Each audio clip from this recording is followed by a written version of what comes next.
Bienvenue à tous sur cette vidéo. Aujourd'hui, je vais vous parler du film Like Mike, sorti en 2002. Un adolescent nommé Calvin Cambridge vit dans un orphelinat de Chesterfield, avec ses deux meilleurs amis, Murph et Reg. Les trois amis aiment jouer au basketball dans la cour de l'orphelinat. Un matin, alors qu'ils jouent au basketball, un groupe de voyous, mené par Ox, les arrête. Il met Calvin au défi de faire un match pour son maillot de basketball. Alors que les amis de Calvin lui suggèrent d'ignorer le voyou, le garçon ambitieux veut relever le défi comme ses joueurs de basket préférés. Le match commence et Ox le bat facilement à cause de la différence de taille importante. Comme promis, il prend le maillot de Calvin et le déchire juste pour l'énerver. Stan Bittleman, directeur de l'orphelinat, fait souvent vendre des bonbons aux enfants pour leur faire gagner un petit peu d'argent. Ce soir-là, il se rend au match à domicile des Los Angeles Knights, une équipe de NBA, et vente des bonbons à l'extérieur du stade. À la fin du match, Calvin aperçoit le coach Nunes Weger en train de monter dans une voiture. Il s'approche de l'homme et lui offre des bonbons, lorsque le coach apprend qu'ils sont destinés à une œuvre de charité. Il donne à Calvin un billet de $20. Calvin, cependant, refuse de l'accepter car il n'est pas sûr que l'argent qu'il collecte soit réellement destiné à une œuvre de charité. Impressionné par l'honnêteté du garçon, Weger lui offre 4 billets pour le prochain match de basket. Fou de joie, Calvin court voir Murph pour lui annoncer ce qui vient de se passer. Le lendemain, un couple arrive au refuge à la recherche d'un bébé. Au début, Calvin espère se faire adopter, mais il se rend vite compte que les parents veulent un petit enfant. Plus tard, on leur remet une boîte de vêtements gratuits provenant d'une friperie. Calvin prend une paire de baskets et l'essaye. Lorsqu'il interroge sa nourrice sur les baskets, elle lui répond qu'elles appartiennent à un célèbre joueur de basket. En les regardant, Calvin voit les initiales de Michael Jordan marquées dessus.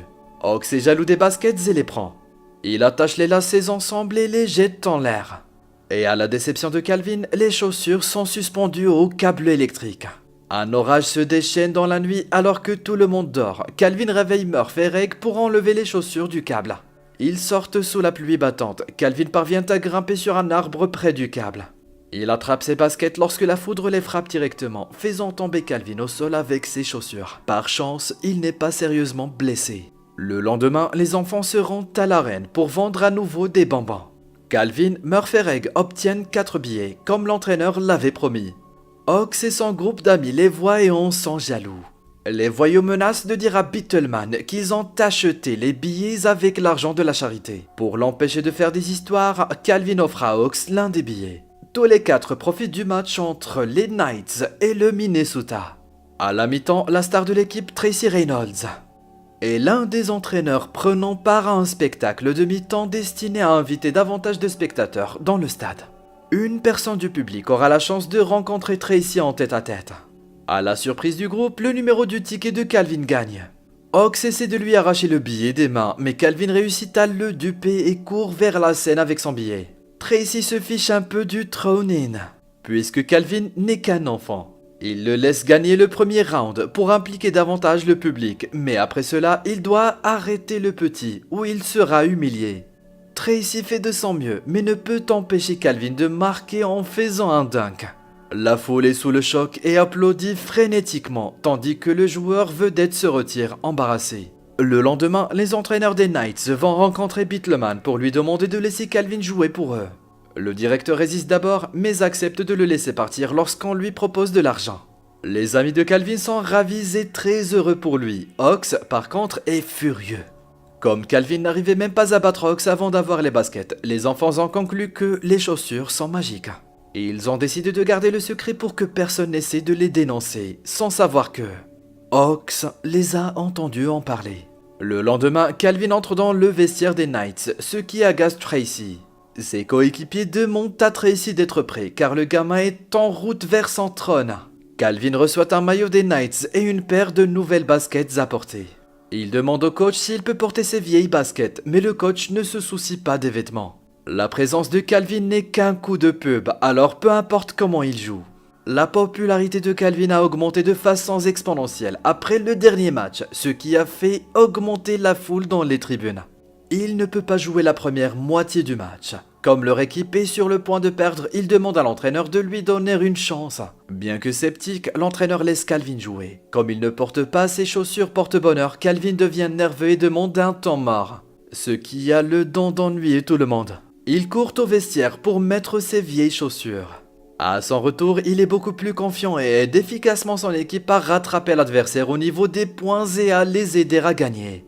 Après le match, Calvin signe un contrat pour jouer avec l'équipe pour le reste du tournoi.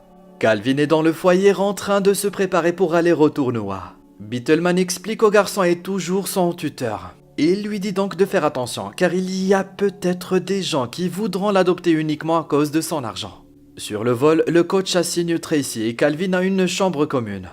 Calvin apprécie le fait de pouvoir partager une chambre avec son idole, mais Tracy n'est pas si enthousiaste. La nuit, il y a un couvre-feu que Tracy a bien l'intention de ne pas respecter. Il se prépare pour son rendez-vous et part après avoir appris à Calvin comment utiliser le service de chambre.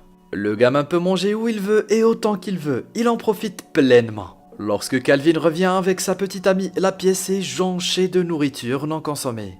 Il s'attendait à passer la nuit avec sa petite amie, mais au lieu de cela, Calvin, qui a trop mangé, préfère rester tranquille.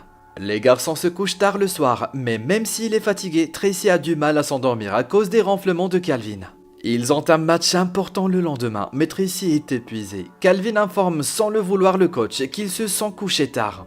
L'entraîneur avertit Tracy qu'il le suspendra s'il enfreint le couvre-feu une fois de plus. Depuis ce jour, Calvin joue quelques matchs avec les Knights et les aide à gagner. Les adversaires ne savent pas à quoi s'attendre lorsque les Knights jouent avec le gamin et s'émerveillent de ses compétences. Il participe à plusieurs conférences de presse et gagne beaucoup d'argent avec les matchs qu'il joue. Il achète un tas de cadeaux pour tout le monde au foyer. Il remporte également un concours de dunk de la NBA et devient l'étoile montante la plus talentueuse du basket. Un soir, Calvin parle à Murph de sa nouvelle vie et du plaisir qu'il a lorsqu'il joue en NBA. Hawks, jaloux, les entend et s'en prend à Calvin en essayant de lui prendre ses chaussures. La bagarre s'arrête lorsque Beetleman intervient et gronde Hawks pour avoir frappé ses amis. Il ne veut pas que Calvin soit blessé maintenant qu'il gagne autant d'argent. La fois suivante où l'équipe est à l'hôtel, Tracy se rend à la pharmacie pour acheter des somnifères et des médicaments contre les allergies afin d'avoir une bonne nuit de sommeil avant le match du lendemain. Calvin se joint à lui pour le trajet, à la grande déception de Tracy. En cours de route, le garçon pose des questions sur les parents de Tracy. Il apprend que Tracy a un père avec lequel il ne parle pas. Ça semble étrange pour Calvin, car il ferait tout pour avoir de bons parents. Tracy déclare qu'il ne veut pas parler de sa famille et continue de conduire. Il n'écoute pas attentivement le pharmacien qui lui donne des pilules et prend des somnifères au lieu de médicaments contre les allergies. Tracy s'endort alors avant de pouvoir démarrer la voiture et de retourner à l'hôtel. Calvin sait que s'il ne rentre pas avant le couvre-feu, Tracy sera suspendu. Il ramène donc la voiture à l'hôtel en heurtant quelques objets en chemin. Le lendemain, Calvin est suspendu du match pour être allé se promener. Tracy se sent mal que le garçon soit puni pour son erreur. Plus tard cette nuit-là, sur le vol de retour, Tracy remercie Calvin d'avoir pris sa défense pour le sauver. Tracy commence à aimer le garçon après avoir passé du temps avec lui. Lorsque Calvin retourne à l'orphelinat, plusieurs couples se présentent pour l'adopter. Murph est jaloux car il veut aussi une famille. Comme Beetleman ne veut pas que Calvin soit adopté, il ne choisit que les pires parents et s'arrange pour les rencontrer. Calvin n'aime pas les adultes qu'il rencontre et décide plutôt de rester à l'orphelinat. Sans prévenir, le garçon décide de se rendre chez Tracy. Il est fasciné par la taille du manoir du joueur. Lorsqu'on lui demande pourquoi il est là, Calvin raconte à Tracy que Murph est contrarié de ne pas avoir de bons parents et qu'il a un contrôle de géométrie de main. Pour résoudre les problèmes du garçon, Tracy lui demande d'inviter Murph chez lui. Pendant qu'ils attendent, Tracy lui enseigne la géométrie de manière ludique pour qu'il ne s'ennuie pas. Après un petit moment, ils commencent à s'amuser et se lancer de la peinture. Murph les rejoint quelques temps plus tard et oublie sa dispute avec Calvin. Le lendemain, Calvin et ses amis parlent ensemble de la difficulté de trouver de bons parents. Lorsque Calvin lui parle de la relation entre Tracy et son père, il suppose qu'il les a aidés à se réconcilier. Le lendemain, Calvin rencontre le père de Tracy et le fait venir chez Tracy. Le joueur est en colère contre Calvin pour avoir envahi sa vie privée. Ils ont une grosse dispute à ce sujet. Le lendemain, les Knights accueillent un match contre leurs plus grands rivaux, les Chicago Bulls. Mais Calvin et Tracy n'ont toujours pas réglé leurs différends à ce sujet. Ils perdent le match. L'entraîneur reproche à l'équipe d'une aussi mauvaise performance dans un match aussi crucial. Il ne leur reste plus qu'un dernier match pour décider si oui ou non ils feront les playoffs. Le lendemain, un couple se rend à l'orphelinat et demande à adopter Calvin. Il est sceptique après plusieurs rencontres ratées, mais Beetleman le convainc de leur donner une chance.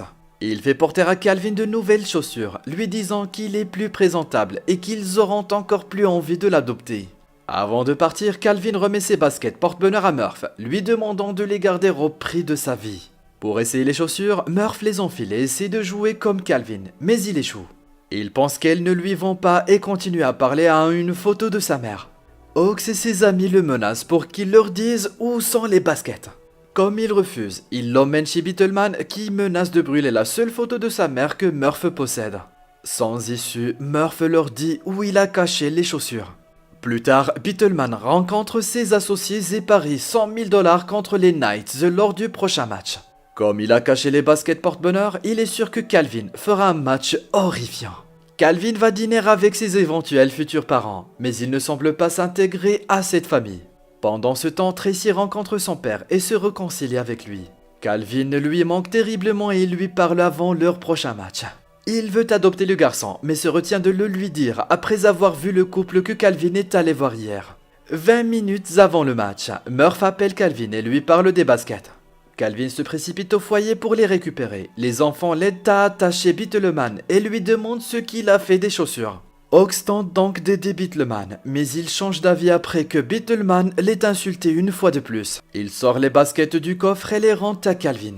Ensuite, les enfants montent sur leurs scooters et se rendent au match. Beetleman s'échappe et appelle son assistant pour empêcher Calvin d'arriver au match. L'assistant arrive à arrêter Calvin, mais les enfants réussissent à attraper la paire de baskets et laissent Calvin entrer dans le stade. En guise de dernière chance, Beetleman tente d'empêcher Calvin d'avancer.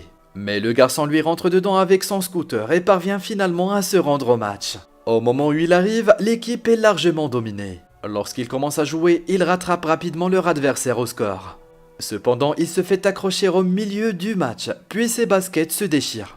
Calvin devient nerveux car il pense que sa magie réside dans ses chaussures et qu'il ne peut donc pas marquer sans elles.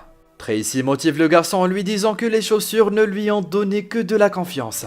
Le vrai talent est en lui. Au final, Calvin maintient son niveau de jeu et aide son équipe à gagner. Désireux de passer le reste de son enfance comme un enfant normal, Calvin annonce à son entraîneur qu'il ne veut pas renouveler son contrat. Il retourne à l'orphelinat qui a maintenant complètement changé à cause du départ de Beetleman. Tracy parle à Calvin de son projet d'adoption et lui demande s'il veut être son fils. Calvin accepte à la condition que Murph l'accompagne aussi. Leur ami Reg est également adopté par une autre famille. À la fin du film, Calvin et Murph s'amusent à se bagarrer avec Tracy dans leur nouvelle chambre.